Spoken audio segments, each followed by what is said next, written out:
Вітаю, я Наста, а ты слухаеш падкаст Белліт, першы беларускамоўны падкаст пра літаратуру. Гэта мой чытацкі дзённік, у якім вас чакаюць агляды навінак і сусветнай класікі, вартыя ўвагі творы беларускай літаратуры, а таксама цікавыя літаратурныя і каля-літаратурныя гісторыі. Героі сённяшняга выпуску гэта нататкі Янкі Брыля, цікавы нон-фікшн пра жыццё ў Паўночнай Карэі, а таксама думкі пра дзіцячую літаратуру. Мне здаецца, што ў кожнага з вас ёсць нейкі пэўны любімы аўтар, чытаць якога вы можаце практычна ў любой сітуацыі. Вы ніколі ад яго не стамляецеся і можаце ў любую хвіліну ўзяць яго кнігу і атрымаць ад яе задавальненне. Для мяне адзін з такіх аўтараў ёсць у беларускай літаратуры, і гэта Янка Брыль, а канкрэтна гэта яго лірычныя мініяцюры. За ўсё жыццё яго выйшла сапраўды мноства кніг з гэтымі лірычнымі мініяцюрамі або проста нейкімі дзённікавымі замалёўкамі, і поўны спіс гэтых кніг будзе ў апісанні гэтага выпуску. Кніга з людзьмі і сам-насам выйшла ў выдавецтве «Мастацкая літаратура» ў 2003 годзе. У ёй сабраныя запісы з 1996 па 2002 год. І кожны раздзел названы ў адпаведнасці з гэтым годам, і гэта, мне здаецца, набліжае кнігу да нейкай своеасаблівай пісьменніцкай хронікі. Хаця падзеі ў кнізе не заўжды падаюцца ў храналагічнай паслядоўнасці, таму што часам Брыль зазірае ў мінулае, успамінае нейкія эпізоды адтуль. Кніга напісаная ў даволі блізкі да нас час, таму ў запісах пісьменніка праглядаюцца надзённыя грамадска-палітычныя праблемы. Ён выказвае сваю грамадзянскую пазіцыю і робіць гэта даволі дакладна. Напрыклад, не раз Брыль уздымае пытанне інтэграцыі з Расіяй, і ў сувязі з апошнімі падзеямі чытаць гэта сапраўды даволі трывожна, асабліва калі ты разумееш, што за столькі гадоў у гэтым мала што змянілася. Вось, напрыклад, цытата з гэтай кнігі. Колькі нагаворана з іхняга і з нашага боку пра неабходнасць аб'яднання, але ж ні слова, ні ў друку, ні па тэлевізары ці па радыё, пра тое, што апаганьваецца і ліквідуецца мова нашага народа, найгоршым, найзлачыннейшым, як дагэтуль чынам. Далей таксама можна сустрэць вось такую цытату. Галоўны расійскі камуніст з крывой усмешкай радасці гаварыў днямі на каляровым экране, як гэта будзе добра, калі аб'яднаюцца Расія, незавісімая Украіна і самабытная Беларусія. Яшчэ не аб'ядналіся, а ўжо толькі самабытная. У складзе Расіі? Акрамя гэтага, у кнізе мноства цікавых лінгвістычных разважанняў, бо Брыль быў вельмі чуйным да слова і сапраўды даволі хваравіта ўспрымаў недасканалае валоданне мовай і моўную глухату. Прычым Брыль сапраўды раздзяляе, калі мова ў чалавека ідзе ад сэрца, або калі гэта проста паказуха, як, напрыклад, чыноўнікі, якія свае даклады па-беларуску чытаюць з паперкі. І таксама можна ўспомніць якую-небудзь бабульку з далёкай вёскі, якая гаворыць так, як умее. Магчыма, гэта не беларуская літаратурная мова, але ў яе гэта атрымліваецца вельмі сакавіта, вельмі натуральна. І таму Брыль таксама часта вельмі занатоўвае ў гэтым сваім творы нейкія моўныя знаходкі, словы, якія ён ад кагосьці пачуў, вельмі цікавыя. І гэта таксама вельмі цікавая частка кнігі. Таксама ў параўнанні з папярэднімі падобнымі кнігамі ўсё больш у гэтым творы развагаў пра смерць і пра старасць, бо гэта такі ўзрост, што адзін за адным твае сябры сыходзяць, твае равеснікі, і надыходзіць час, калі ты сам пачынаеш задумвацца пра смерць, пра старасць, пра ўсё гэта. Напрыклад, усё часцей з'яўляюцца цытаты накшталт гэтай. Чалавек жыве, а потым памірае, як быццам і не падумаўшы, што гэта ж назаўсёды. Або таксама вось такая цытата. Старому трэба не швэнтацца па свеце, а трымацца роднага кута. І не таму толькі, што там і сцены дапамагаюць, але ж і дзеля годнага заканчэння свайго жыццёвага шляху за сваім месцам у зямлі. У кнізе зноў шмат нататак у выглядзе літаратурнага дзённіка, дзе Брыль дзеліцца тым, што прачытаў ці чытае цяпер. І я ўжо калісьці пісала, што Брыль таксама своеасаблівы кніжны блогер.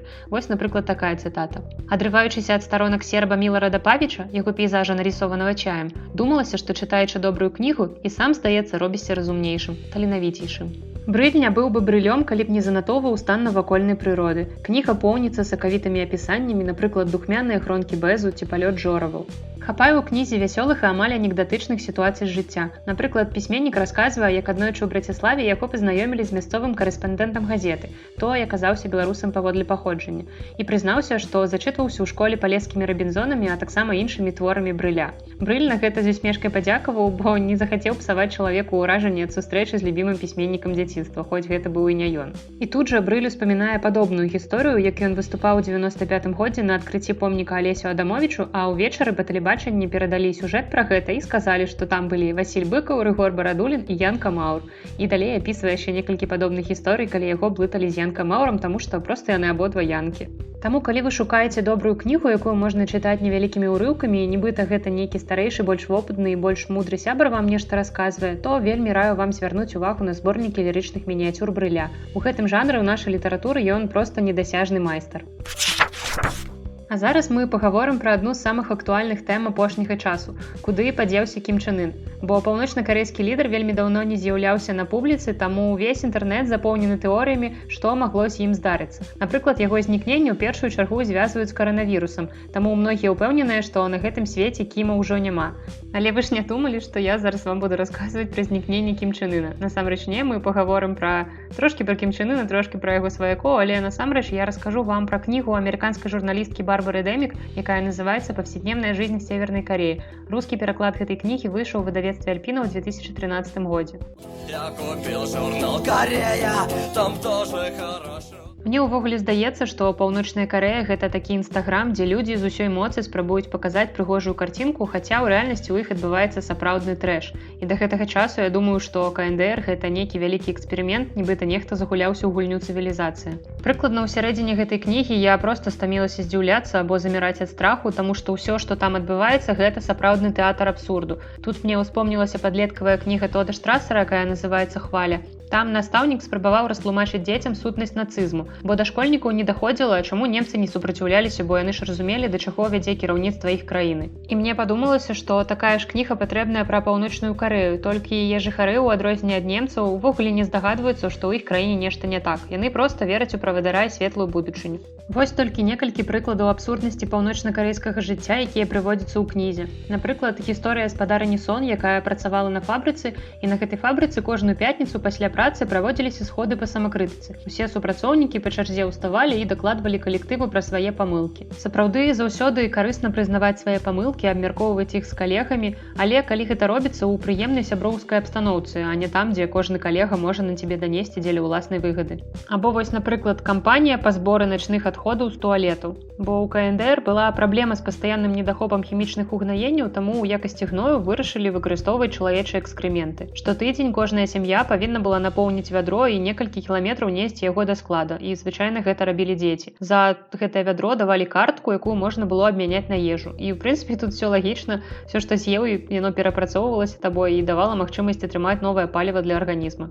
Таксама думаю, што многія з вас бачылі фатаграфіі жыхароў КНДР, і звычайна гэта людзі, апранутыя ў аднолькавую уніформу. І сапраўды ў гэтай уніформе карэйцы праводзяць большую частку жыцця. І шылася яна з віналону, гэта жорсткі сінтэтычны матэрыял, які вырабляўся толькі ў паўночнай Карэі. Для жыхароў КНДР гэты матэрыял быў сапраўдным гонарам, і яго нават называлі матэрыяй чучхе. Таксама ў паўночных карэйцаў ёсць мноства слоў для абазначэння турмы, і тут можна адразу ўспомніць эскімосаў з іх абазначэннямі снегу. Бо, напрыклад, калі вы здзейснілі дробнае правапарушэнне, дапусцім, вы прапусцілі працоўны дзень, проста не прыйшлі на працу, то вы адправіцеся ў чыпкі УЛСО. А вось калі вас прызнаюць палітычным злачынцам, напрыклад, вы чыталі нейкую замежную газету і вас паймалі за гэтым, то тады вас чакае зняволенне ў лагеры Кван Лісо. І мне здаецца, што вось гэтых некалькіх фактаў дастаткова для таго, каб падзякаваць вашым бацькам за тое, што нарадзілі вас не ў КНДР. Вось толькі ўдумайцеся, што да 1998 году ад голаду і хвароб, якія ён выклікаў, у паўночнай Карэі памерла ад 600 000 да 2 мільёнаў чалавек, і гэта 10% насельніцтва. Прычым у краіне, у якой няма такіх праблемаў, як у многіх афрыканскіх краінах,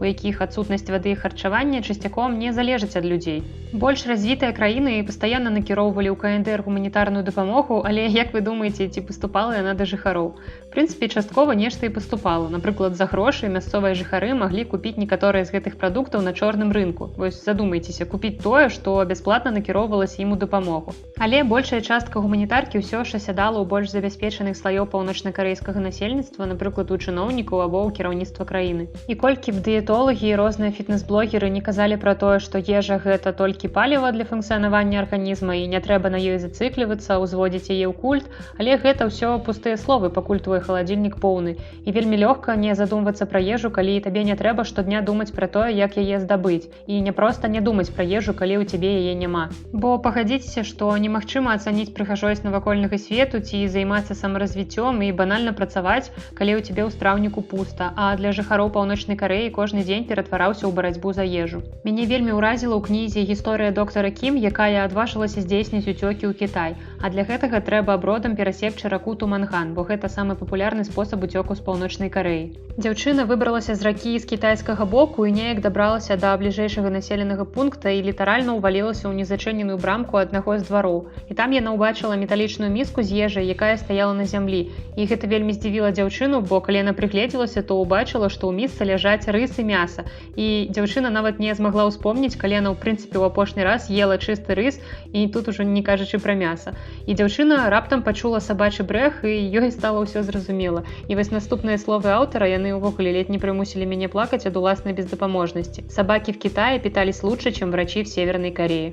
У гэтай кнізе аўтарка сабрала гісторыі людзей, якім удалося збегчы ў Кітай або паўднёвую Карэю, як яны жылі ў КНДР, што іх падштурхнула на ўцёкі, як яны іх ажыццявілі і як спрабавалі інтэгравацца ў грамадства ў новай краіне. І калі вы думаеце, што ў гэтай гісторыі самае складанае гэта ўцёкі, то гэта не так, бо самае складанае гэта не згубіць веру ў сябе і пачаць жыццё наноў. Бо паўночна-карэйская адукацыя нічога не значыць у паўднёвай Карэі, і многім бежанцам літаральна даводзіцца пачынаць жыццё з нуля. І гэта нашмат прасцей, калі ты малады, але калі табе ўжо за 40, то тут вельмі складана не апусціць рукі. Бо многія ўцекачы вельмі дрэнна выглядаюць праз пастаяннае недаядання і адсутнасць догляду за сабой, а гэта паніжае ім самаацэнку і забівае веру ў сябе. Ды і ў прынцыпе людзям, якія збеглі ад таталітарнага рэжыму, даволі цяжка жыць у вольным свеце. Бо, напрыклад, ты прывык, што ўсё за цябе вырашае дзяржава. І тут вельмі складана рабіць банальны выбар, напрыклад, якую гарбату піць сёння, бо раней у цябе ўвогуле не было ніякай гарбаты. І апошняя цытата з кнігі на завяршэнне размовы про яе. Когда в Северной Корее не хватает продовольствия, власть начинает усиленно кормить народ пропагандой. У апошняй частцы сённяшняга выпуску я б хацела пагаварыць пра дзіцячую літаратуру, бо многія з нас у сталым узросце любяць перачытваць творы, якія прыносілі вялікае задавальненне ў дзяцінстве. Але, на жаль, многімі дарослымі дзіцячая літаратура не ўспрымаецца ўсур'ёз, і сур'ёзныя літаратурныя прэміі чамусьці адмінаюць дзіцячых аўтараў.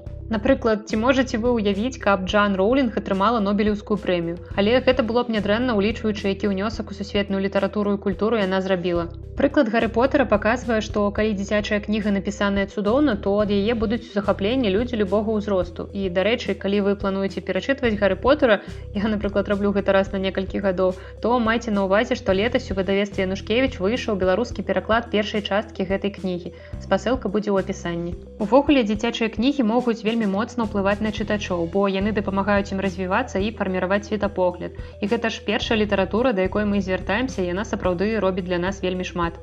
Веліч многіх дзіцячых кніг заключаецца ў тым, што нават з цягам часу яны ўсё яшчэ размаўляюць з намі. Мы вырастаем, але перачытваем іх і бачым па-новаму, і кожны раз як першы, але кожны раз з новымі эмоцыямі і думкамі.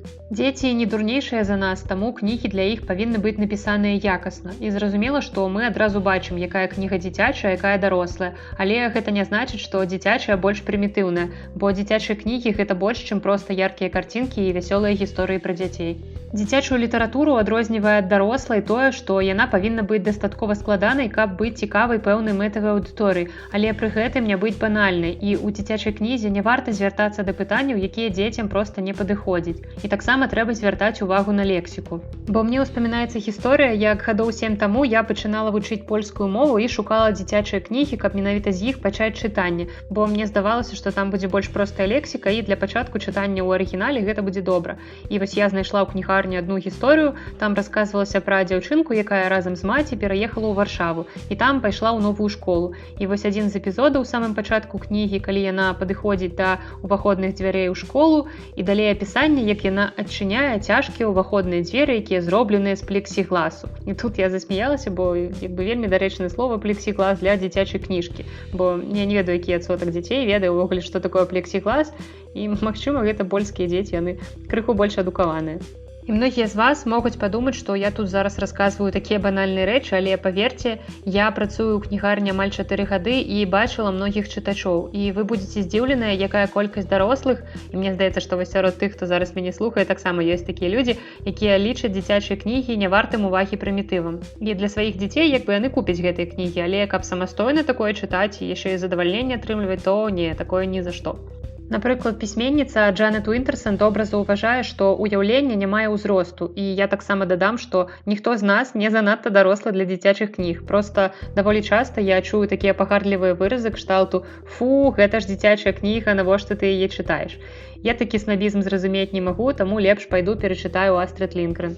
А сапраўды значныя кнігі ніколі не старэюць, і атрымліваць асалоду ад іх могуць нават дарослыя. А зараз я папрашу вас трошачкі паактыўнічаць у каментарыях і расказаць мне, ці чытаеце вы дзіцячыя кнігі для сябе, а не для дзяцей. І таксама, калі можаце, то падзяліцеся любімымі творамі. А ў наступным выпуску я падрыхтую невялікую падборку дзіцячых кніг, якія я прачытала яшчэ ў дзяцінстве, але і цяпер з задавальненнем магу перачытваць зноў і зноў. І перад тым, як завяршыць падкаст, я адкажу на колькі пытанняў, якія вы дасылаеце ў спецыяльную Google форму. Спасылка на яе будзе ў апісанні. Напрыклад, пытанне Наталлі добра трапляе ў тэму апошняй часткі выпуску, бо яна запытвае, якія сучасныя творы можна рэкамендаваць для чытання на ўзрост 11-14 гадоў. Наталля не ўдакладніла беларускіх ці замежных аўтараў, таму я раскажу і пра тых, і пра тых. Увогуле, гэта класная ідэя для цэлай падборкі, таму, магчыма, я калі-небудзь раблю агляд сучаснай літаратуры, якую я магла праіць падлеткам, але зараз я парэкамендую некалькі твораў і аўтараў. Банальна можна пачынаць з Гарры Поттера, але думаю, што гэта вы ведаеце без маёй падказкі, таму я звярну ўвагу на іншыя кнігі. Напрыклад, я сама бязмежна люблю творчасць такіх беларускіх аўтараў, як Андрэй Жвалеўскі і Еўгенія Пастарнак. Усе свае творы яны пішуць на рускай мове і выдаюцца ў расійскім выдавецтве «Время». Але некалькі гадоў таму ў выдавецтве Янушкевіч у перакладзе Раісы Баравіковай выйшаў па-беларуску іх самы вядомы твор «Гімназія нумар 13». Гэта гісторыя пра звычайных мінскіх школьнікаў, якія вучацца ў сапраўднай мінскай гімназіі нумар 13, і разам з будынкам сваёй школы яны раптоўна перамяшчаюцца ў паралельны свет. Свет гэты населены незвычайнымі істотамі ці казачнымі персанажамі. Напрыклад, там жыве кот з лукамор'я. І каб выбрацца з гэтага свету і дабрацца дадому, ім трэба прайсці праз мноства выпрабаванняў. Аўтары размаўляюць з дзецьмі на іх мове, і творы свае пішуць без нейкага павучання ці маралізатарства, таму дзецям заўжды цікава іх чытаць. Таму, калі вы яшчэ не знаёмыя з творчасцю гэтых аўтараў, то вельмі раю вам іх пачытаць. Наступны аўтар піша цудоўныя творы як для дзяцей, так і для дарослых. Гэта Валерый Гапеев. Прычым у яго ёсць творы як для малодшых школьнікаў, так і для падлеткаў. Напрыклад, ва ўзросце ад 5 гадоў можна пачытаць яго мілую светлую гісторыю «Сонечная паляна». А падлеткам прыйдуцца даспадобы такія яго кнігі, як «Ведзьміна Тоня», «Урокі першага кахання», «Я размалюю для цябе неба», а таксама «Мая мілая ведзьма». Якраз апошняя кніга мне ў яго падаецца найбольш цікавай. Калі звярнуцца да замежных аўтараў, то з сучасных раю, напрыклад, амерыканскую пісьменніцу Кейт Ді Каміла, якая піша цудоўныя творы пра дзяцей і жывёлаў. Мае любімыя кнігі ў яе – гэта «Флора і Адзісей» і «Спасіба ў Індзіксі». Яны абедзве расказваюць пра тое, як пры дапамозе жывёлаў не вельмі актыўныя дзеці яны сацыялізуюцца і становяцца больш камунікабельнымі. Яшчэ адна пісьменніца, без твораў якой вельмі складана ўявіць бібліятэку сучаснага падлетка – гэта нарвежка Марыя Пар. Яе творы актыўна перакладаюцца на рускую мову і выходзяць у выдавецтве «Самакат». Напрыклад, кнігі «Вафельнае сердце» і яе працяг «Варатарі моря» і таксама кніга Тоня Глімердал. Менавіта з кнігі «Вафельнае сердце» я і раю вам пачаць знаёмства з творчасцю гэтай пісьменніцы. Кніга расказвае пра сяброўства двух звычайных дзяцей – дзяўчынкі Лены і хлопчыка Трыля. Лена вельмі актыўная дзяўчынка, яна вельмі любіць увязвацца ў розныя прыгоды, а Трыля наадварот, ён больш спакойны хлопчык, трошкі меланхалічны. І Марыя расказвала, як аднойчы на адной сустрэчы яе спыталі, чаму Лена паводзіць сябе як хлопчык, а Трыля наадварот паводзіць сябе як дзяўчынка. І на гэтае пытанне Марыя адказала проста бліскуча. Яна сказала, што Лена паводзіць сябе як Лена, а Трыля паводзіць сябе як Трыля. І мне здаецца, што гэтыя словы Марыі – гэта проста адказ на ўсе гендерныя спрэчкі ў дзіцячай літаратуры. Думаю, для пачатку гэтых імёнаў сучаснай літаратуры вам хопіць і абяцаю, што ў адным з наступных выпускаў будзе больш грунтоўная падборка сучасных кніг для падлеткаў. Толькі падкрэслю, што сама я гэтыя творы чытала далёка не ў падлеткавым узросце, але ўсё роўна атрымала ад іх задавальненне. У завяршэнні сённяшняга выпуску я нагадаю, што спасылкі на ўсе кнігі, пра якія я расказвала, вы можаце знайсці ў апісанні. А таксама ў апісанні спасылка на Google форму, у якую вы можаце дасылаць свае пытанні, прапановы і заўвагі. А на гэтым я развітваюся. З вами была Наста і падкаст Белліт. Да сустрэчы!